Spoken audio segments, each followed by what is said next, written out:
Now let us recall the carbon cycle. Well, the earth is continuously bombarded with energy from the sun and it radiates most of the energy into the space. So it is, you can say, an open system.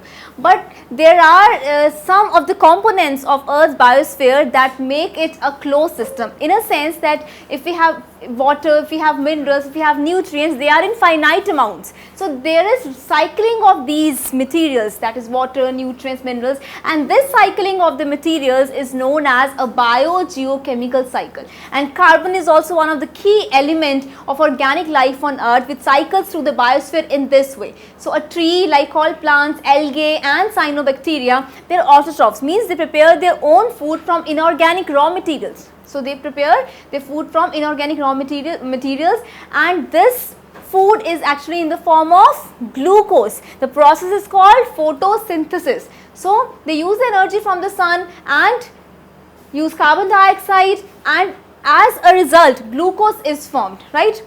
So the oxygen is the byproduct of photosynthesis. Now here we are going to start with the carbon cycle, right? So when we talk about carbon cycle, when sunlight strikes a leaf, the energy in the sunlight is captured and used to convert 6 molecules of carbon dioxide into what? Into glucose, right? And oxygen is released as a byproduct. So this is how photosynthesis takes place. Now what happens? This glucose 6-phosphate is stored in the form of starch in plants. So starch is the reserved food material in plants. And this starch often forms cellulose. Cellulose is an important component of the cell wall. Then what happens? This cellulose is one of the substances which aids in the rigid nature of many plant structures, like I told you about the cell wall. So when you actually burn them, what happens? Ultimately, carbon dioxide will be released into the atmosphere. This is the same case with the burning of fossil fuels as well. So when you burn wood, means carbon dioxide is released into the atmosphere. And the same is the case with fossil fuels. Fossil fuels, they are formed after millions of years, and when there is combustion of these fossil fuels, they also release carbon dioxide in the atmosphere. Now what happens if you talk about some animals, right?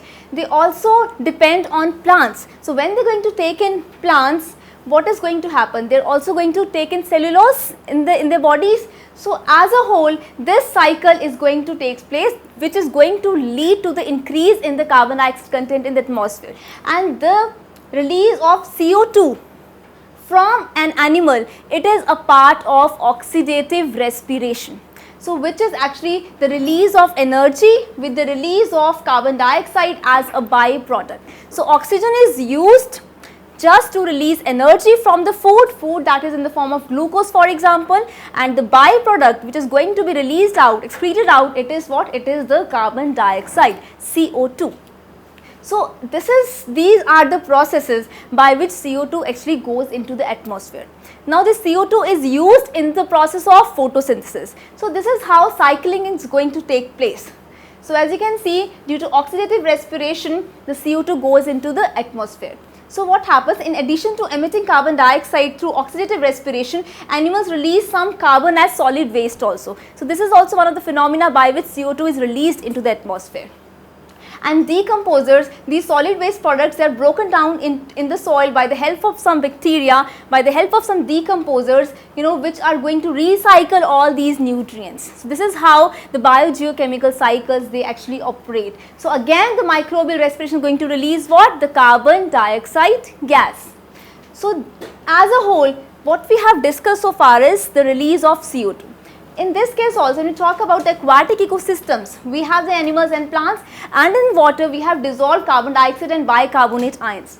So respiration is going to take place. This is also going to lead to what? Lead to the release of carbon dioxide gas. And similarly, if you talk about plants, at night they also release what? They release carbon dioxide gas.